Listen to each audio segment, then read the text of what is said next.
Diz assim a palavra de Deus, o apóstolo Paulo, escrevendo aos romanos, a igreja em Roma: rogo-vos, pois, irmãos, pelas misericórdias de Deus, que apresenteis o vosso corpo por sacrifício vivo, santo e agradável a Deus, que é o vosso culto racional.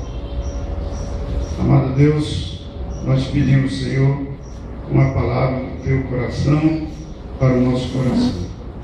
Em nome de Jesus. Amém. Meus amados irmãos, o culto no Velho Testamento, o culto a Deus, ele era baseado em sacrifícios. E todos aqueles sacrifícios que eram oferecidos lá no Velho Testamento, de certa forma eram simbólicos. Eram simbólicos. E quando as pessoas se reuniam para cultuar a Deus, eles ofereciam alguns sacrifícios. Sacrifícios de animais.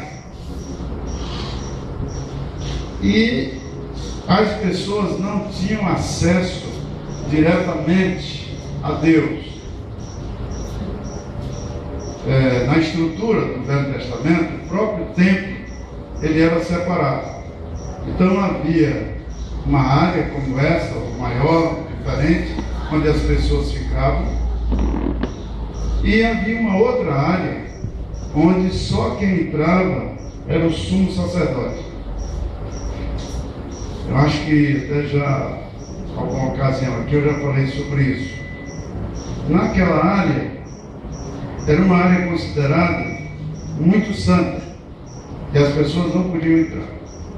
O próprio sumo sacerdote, quando ele ia entrar lá, ele tinha os sininhos na sua veste, na orla da sua veste, que eram colocados ali, para que as pessoas escutassem, né, os passos do sacerdote, saber que ele estava andando. E ele também ia com uma corda amarrada na cintura.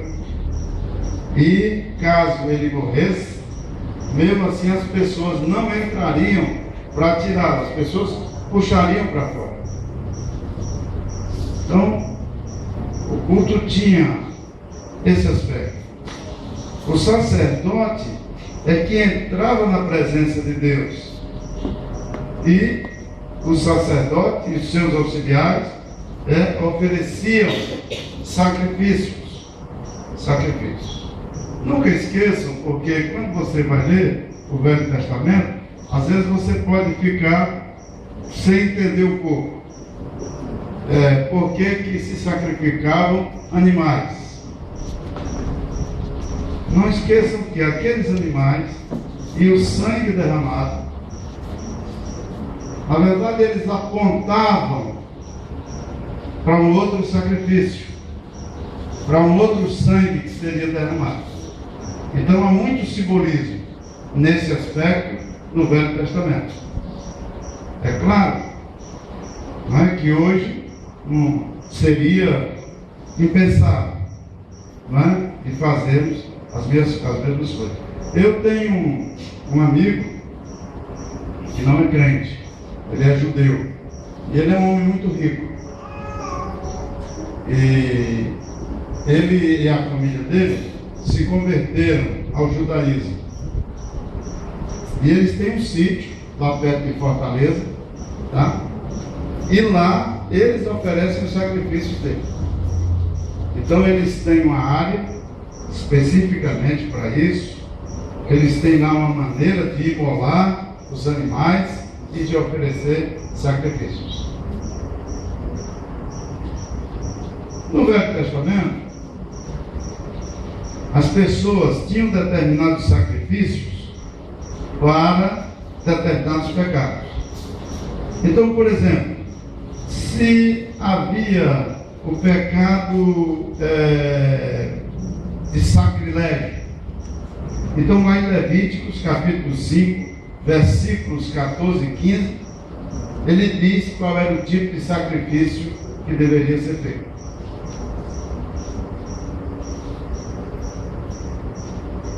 Por exemplo, se houvesse um pecado oculto, a pessoa cometia um pecado e ocultava, então em Levíticos 5, versículos 1, 5 e 6, você vai encontrar o tipo de sacrifício que era oferecido. Vamos ver lá, né, para a gente não ficar só dizendo assim. Vamos ver lá Levíticos.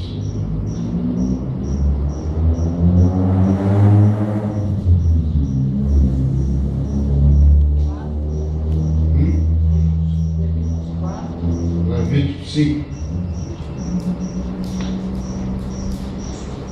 Se alguém encontrar primeiro do que eu, pode abrir. Encontrou?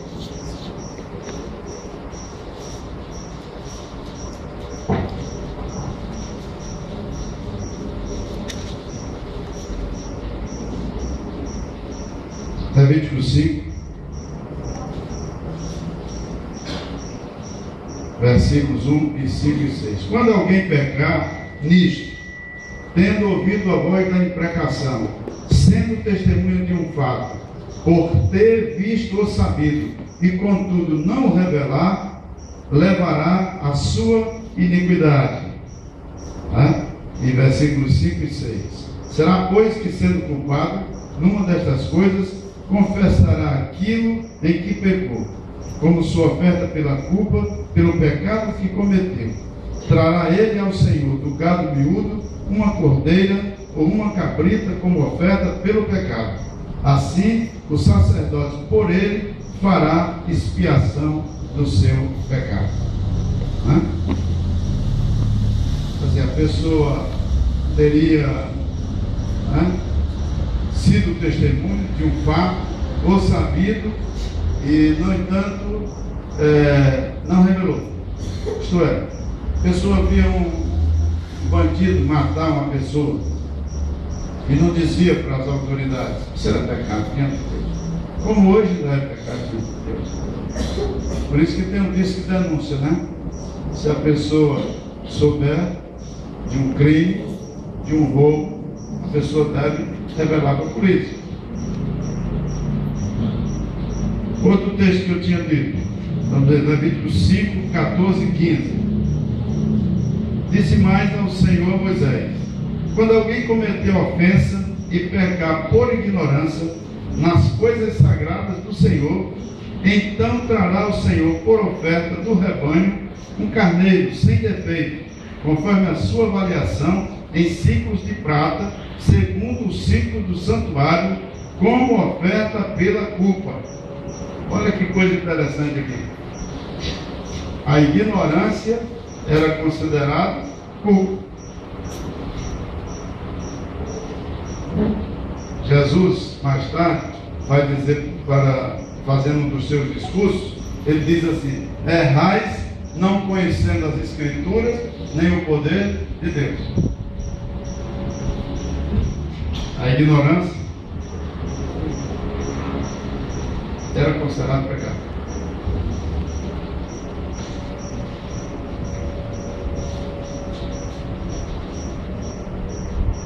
Levíticos 6, de 1 a 6. Falou mais o Senhor a Moisés, dizendo: quando alguma pessoa pecar e cometer ofensa contra o Senhor, e negar ao seu próximo o que este lhe deu em depósito, ou penhor, ou roubar, ou tiver usado de extorsão para com o seu próximo, ou que tendo achado perdido, o negar com falso juramento, ou fizer alguma outra coisa de todas em que o homem costuma pecar, será, pois, que tendo pecado e ficado culpada, restituirá aquilo que roubou, ou que extorquiu, ou o depósito que lhe foi dado, ou o pedido que achou, ou tudo aquilo sobre o que jurou falsamente, e o restituirá por inteiro, e ainda isso acrescentará a quinta parte àquele a quem pertence. lhe dará no dia da sua oferta pela culpa, e por sua oferta pela culpa trará do rebanho ao Senhor um carneiro sem defeito, conforme a sua avaliação, para a oferta pela culpa trá-lo-á ao sacerdote. Interessante, não?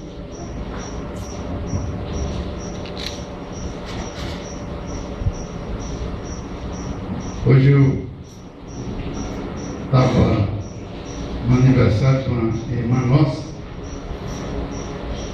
e deixei o celular em cima da mesa e levaram o meu celular.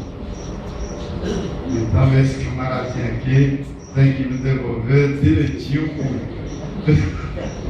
Senão ele está frio. Levou um Galaxy, eu nem comprei, porque esses planos de telefonia, quando você faz um plano de empresa, eles dão alguns telefones. Mas estava minha agenda, estava tudo, minhas fotos, estava tudo, meus amigos. O telefone hoje virou isso, né? E o sujeito levou. Está aqui, camaradinho, você vai ter que devolver. Segundo a palavra de Deus, tem que devolver. Mas no Velho Testamento, você não somente restituir. Isso é uma coisa maravilhosa, né? A ética.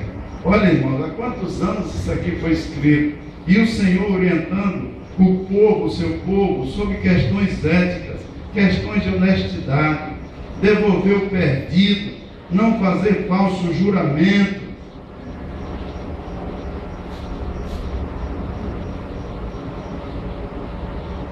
Extorquir. Tudo. Deus estava dizendo, olha, e quando a pessoa cometia isso, ele disse assim, e além de devolver, você vai e ofereça um sacrifício. E aqui vocês notam que coisa interessante, não é? No versículo 6. E por sua oferta pela culpa, trará do rebanho ao Senhor com o quê?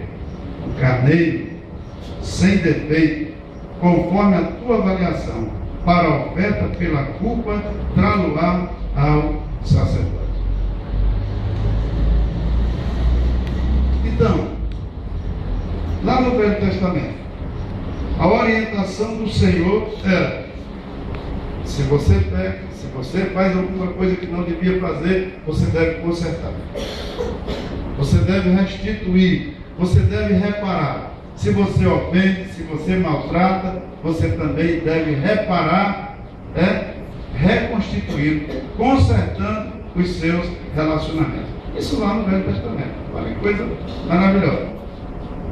E nós vemos aqui também que diz, e além disso, você vai oferecer um sacrifício, não é, ao Senhor. Você está dizendo, Senhor, me perdoa, e eu estou oferecendo. E nota nesse último, aqui no capítulo 6 que eu li, é um cordeiro sem mácula. Você vai ver no Velho Testamento, isso é recorrente. Isto é, apresentar o sacrifício de um cordeiro sem mácula. Agora, notem vocês que lá no Velho Testamento, tudo isso era feito pela intermediação do sumo sacerdote, porque as pessoas não tinham acesso diretamente a Deus. Agora, lá em Romanos 12, que é o versículo, não é, que eu li, né? Romanos 12, 1, é isso? Lá em Romanos 12, 1, nós encontramos o apóstolo Paulo falando também de sacrifício. Tá? Então o apóstolo Paulo vai falar também de sacrifício. E agora, o apóstolo Paulo fala de um novo tipo de culto, onde também tem um sacrifício. O culto no Velho Testamento é esse culto com a intermediação do sacerdote, é o culto onde você faz o sacrifício de um animal, é um culto onde você repara a sua culpa. Você oferece algo a Deus para reparar a sua culpa. E agora o apóstolo Paulo, já muitos e muitos, centenas e centenas de anos depois, o apóstolo Paulo vai escrever: rogo-vos, pois, irmãos, pelas misericórdias de Deus, que apresenteis o vosso corpo por sacrifício vivo, santo e agradável a Deus, que é o vosso culto racional.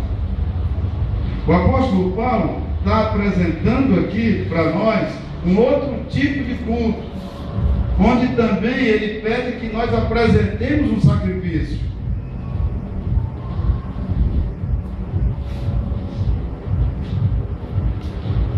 E ele diz o seguinte: eu quero que vocês apresentem o vosso corpo em sacrifício vivo, santo e agradável a Deus. Nesse novo culto, no Novo Testamento, não é? O nosso sumo sacerdote é Jesus. Vamos ver aí Hebreus. Alguém pode abrir Hebreus 7, a partir do versículo 20.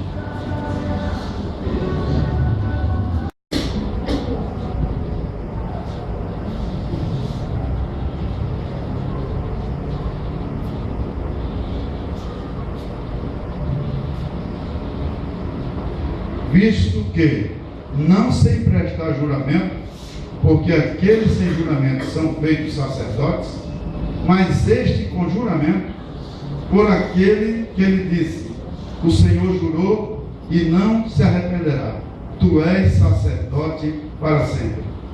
Por isso mesmo, Jesus se tem tornado fiador de superior aliança. Ora, aqueles são feitos sacerdotes em maior número, porque são impedidos pela morte de continuar. Este, isto é, Jesus, no entanto, porque continua para sempre, tem o seu sacerdócio imutável. Por isso também pode salvar totalmente os que por ele se chegam a Deus, vivendo sempre para interceder por eles.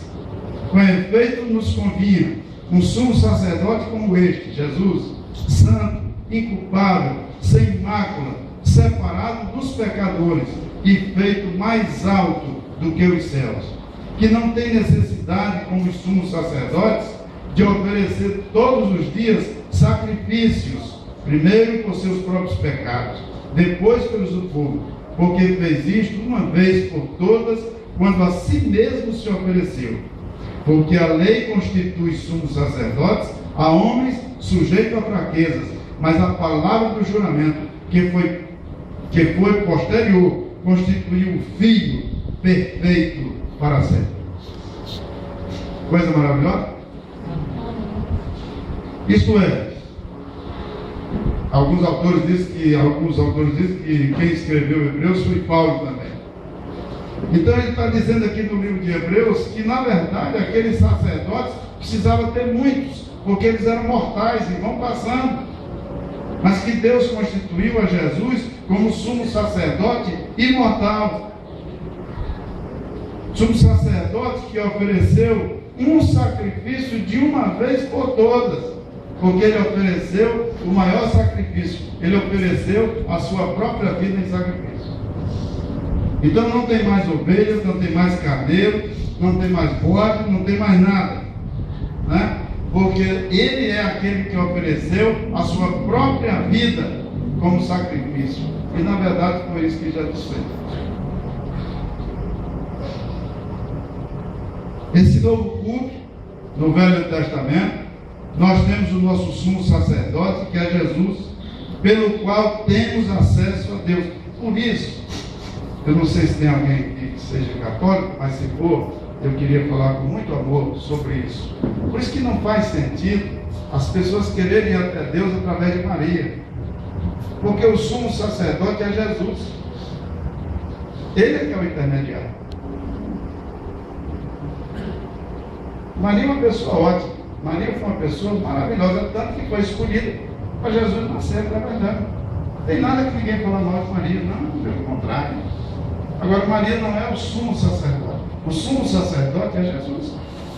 É ele que faz a intermediação até Deus. O grande problema é que começaram a dar um papel para Maria que ela não tem na Bíblia. O sumo sacerdote é Jesus, porque deu a sua vida como sacrifício.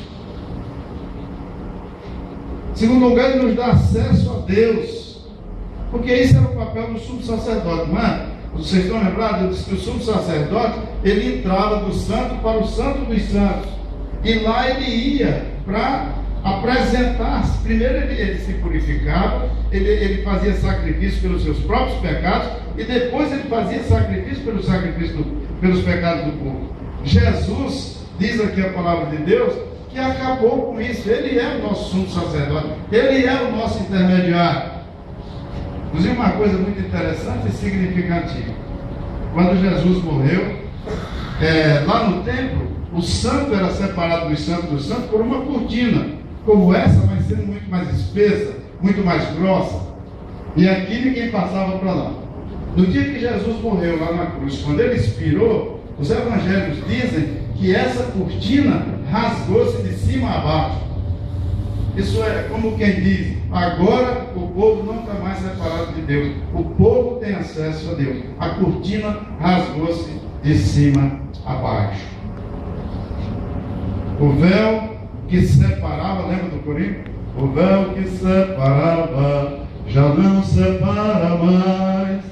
A luz que outrora apagada agora brilha e cada dia brilha mais.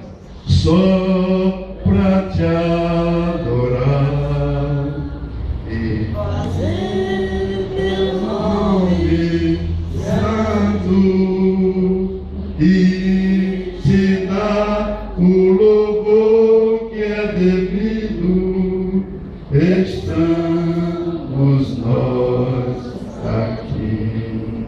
Ele que fez isso. E ele, Jesus, não somente isso, mas ele é o verdadeiro Cordeiro de Deus. Vocês notam que eu disse naquele versículo, eu digo, olha, chamar a atenção aqui para o fato de que era um cordeiro sem mácula.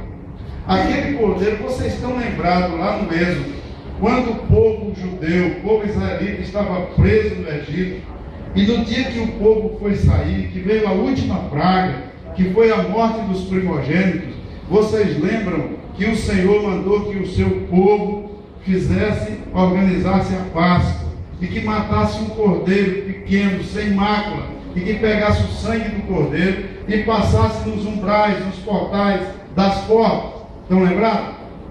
E aí, quando o anjo da morte passava, onde havia o sangue do cordeiro, o primogênito daquela casa não morria. Vocês sabem por quê? Porque aquele cordeiro simbolizava Jesus. Aquele sangue simbolizava o sangue de Jesus. E quer dizer também que se o sangue de Jesus estiver na sua vida, a morte não vai passar na sua casa. Se o sangue do cordeiro estiver nas portas da sua casa, a morte não entrará ali. Significa que aquele que foi lavado pelo sangue de Jesus não morrerá eternamente. João, quando começou a pregar, que ele viu Jesus de longe, ele disse: eis o Cordeiro de Deus que tira o pecado do mundo. Jesus é o verdadeiro Cordeiro. Agora você entende por que aqueles animaizinhos eram mortos, a não ser há milhares de anos até, 1 milhar de anos, né? Mais de 1 milhar de anos, eram mortos lá no Velho Testamento, há muito tempo. A pessoa que não conhece a palavra de Deus, é como diz a Bíblia, né? O homem natural, ele não pode entender as coisas espirituais. Mas agora, com olhos espirituais, você olha para trás e você vê aquele cordeirinho e você diz: aquele cordeiro agora eu entendo, ele simbolizava meu Jesus. Aquele sangue derramado simbolizava o sangue dele derramado na cruz. E é este sangue que nos purifica de todo pecado. Ele é o Cordeiro de Deus que tira o pecado do mundo. Segundo Hebreus, capítulo 10, já que nós temos aqui em Hebreus, vamos ver, capítulo 10, versos 12 a 17, nós vamos ler o seguinte: Jesus, porém, olha que coisa maravilhosa, Jesus, porém, tendo oferecido para sempre um único sacrifício pelos pecados, assentou-se à destra de Deus, aguardando daí em diante até que os seus inimigos sejam postos por estrado dos seus pés. Porque com uma única oferta aperfeiçoou para sempre quantos estão sendo santificados. E disto nos dá testemunho também o Espírito Santo, porquanto, após ter dito: esta é a aliança que farei com eles. Depois daqueles dias, diz o Senhor, porei no seu coração as minhas leis, e sobre a sua mente as escreverei. E acrescenta: também de nenhum modo me lembrarei dos seus pecados e das suas iniquidades para sempre. Olha que coisa maravilhosa. Esse sacrifício de Jesus, esse sumo sacerdote que ofereceu como sacrifício uma única vez a sua vida. Agora, desculpe se tiver alguém católico, novamente eu falar isso. É por isso que a gente não pode dizer que a missa é a repetição do sacrifício de Jesus, porque ele ofereceu uma vez por todas. Não existe repetição de sacrifício. Entendeu? Não existe. Porque é o sacrifício, né, da Santa Missa. Mas não pode ser o sacrifício de Jesus, porque ele ofereceu de uma vez por todas. Isso é igual a alguns irmãos espíritas dizem que o homem nasce de novo e nasce várias vezes, e a Bíblia diz: porquanto ao homem é dado morrer uma única vez, e depois disso vem o juízo. Nem tem vários sacrifícios, nem tem várias mortes. Nós tivemos um único sacrifício para sempre, o sacrifício de Jesus, e nós vamos morrer uma única vez, e depois disso segue o juízo. Portanto, quem quer ajeitar a sua vida, tem que ajeitar de primeira. Não dá para pensar que vai, não, eu vou nascer depois aí, quem sabe tem gente que pensa, o fulano de tal foi a rainha da Inglaterra no passado, o outro foi não sei quem do Egito, umas doidices só. E os caras fazem regressão, e tem alguns, eu fui um animal, aí tem uns que, pelo amor de Deus, não tem nada disso. A Bíblia diz, meu amigo, você morre, e se você não tiver definido o que você tinha que definir, lamentavelmente, não vai mais definir. Agora, meus amados, nosso sumo sacerdote é Jesus. Não é verdade? O sacrifício é ele mesmo que ele se ofereceu. Mas o apóstolo Paulo, com aquela sabedoria dele, com a cultura dele, ele diz lá em Romanos 12, que eu li para vocês: rogo-vos, pois, irmãos, que apresenteis os vossos corpos em sacrifício vivo, santo e agradável a Deus. O que é que nós podemos oferecer então ao Senhor depois disso? Pastor, o senhor disse que já foram oferecidos sacrifício. Já. E por que o apóstolo Paulo disse que quer que a gente ofereça um sacrifício aí? E ele é específico. O que é que significa isso? Quando eu venho para o culto, porque tem muita gente que diz que vem assistir o culto, não é isso? Vou assistir o culto. Você não vem assistir o culto. Você vem prestar um culto a Deus. Você vem se oferecer a Deus em sacrifício vivo, santo e agradável a Deus. Esse é seu sacrifício. Você não traz um cordeirinho. Você não traz um cabritinho. Você traz você mesmo. E você chega aqui e você coloca no altar do Senhor. Senhor, está aqui meu sacrifício. Sou eu. Não é o dinheiro que você traz. Não, esse não é o sacrifício. Não é uma ajuda social que você traz. Não, não é. O sacrifício é você. Você é a verdadeira oferta ao Senhor. Você é o que vai ser colocado aqui.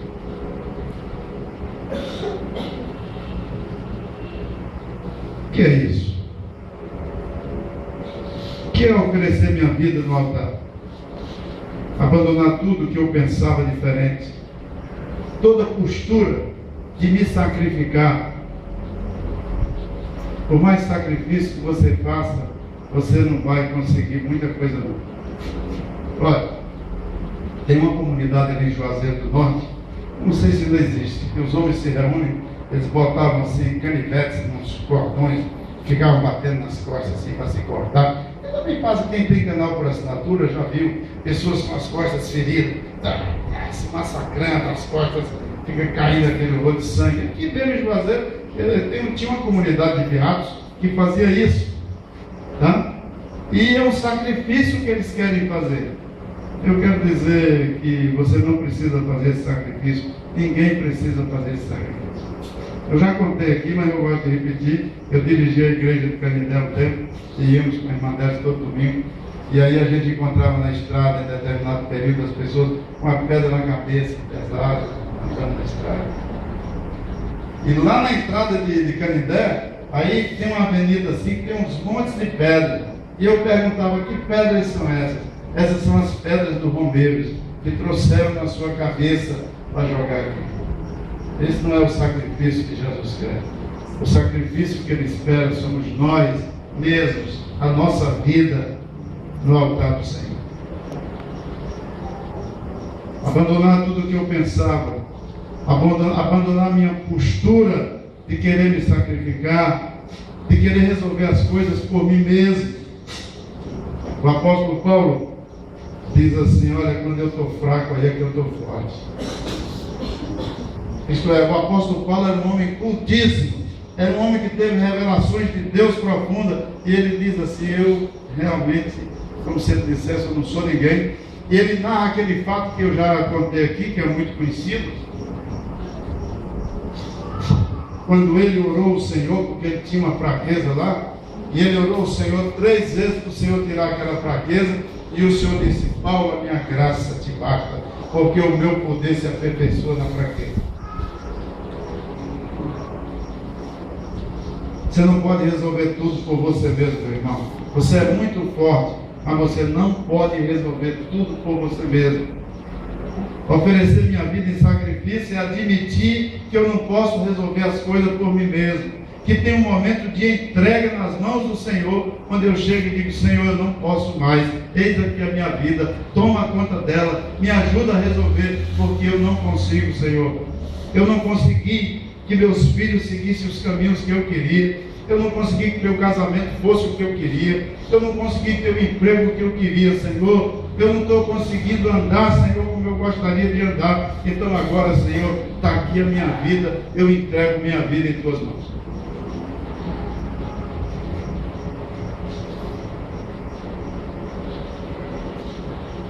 Tenho que deixar de buscar mediações em pessoas mortas ou vivas.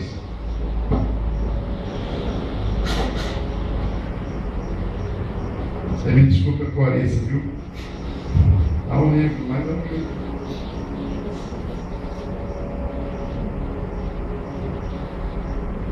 Eu caminho na praia com a Délis 3 vezes por semana.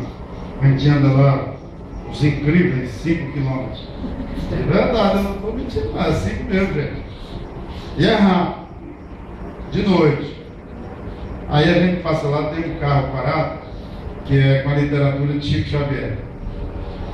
E tem uma pessoa sempre discursando com a literatura do Chico Xavier.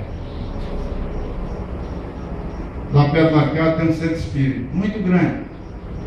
E você passa, está lotado de carro. E tem muita gente buscando uma mediação dos espíritos de luz. Não, mas aqui é, como é que chama? Espírito de luz, né? Não sei o que, branca, etc. Meus amados, a mediação é de Jesus, que está à sua disposição, que está à minha disposição.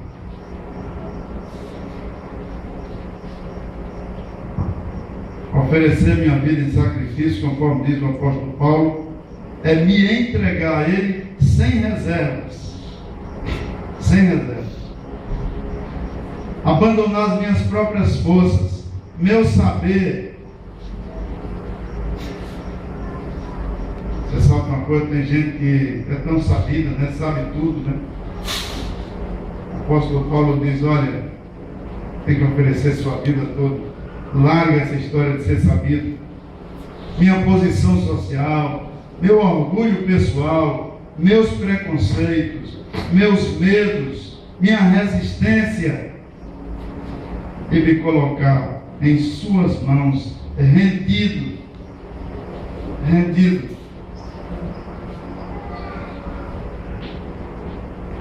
me colocar a seu serviço, como estou, e deixar que Ele me restaure, me conserte, me quebre, me refaça, me faça de novo. Tinha um hino que a gente cantava, não sei se ainda canta aqui na igreja, que diz: eu venho como estou, eu venho como estou. O sacrifício vivo que Jesus quer é esse: é que você apresente sua vida sem reserva nas suas mãos, no altar do Senhor, a fim de que Ele faça a obra que Ele tem que fazer. Então, se você ainda não é crente, eu queria dizer que você pode oferecer também hoje à noite sua vida em sacrifício. Dizer: Senhor, aqui está a minha vida, para que seja usada conforme tu quer.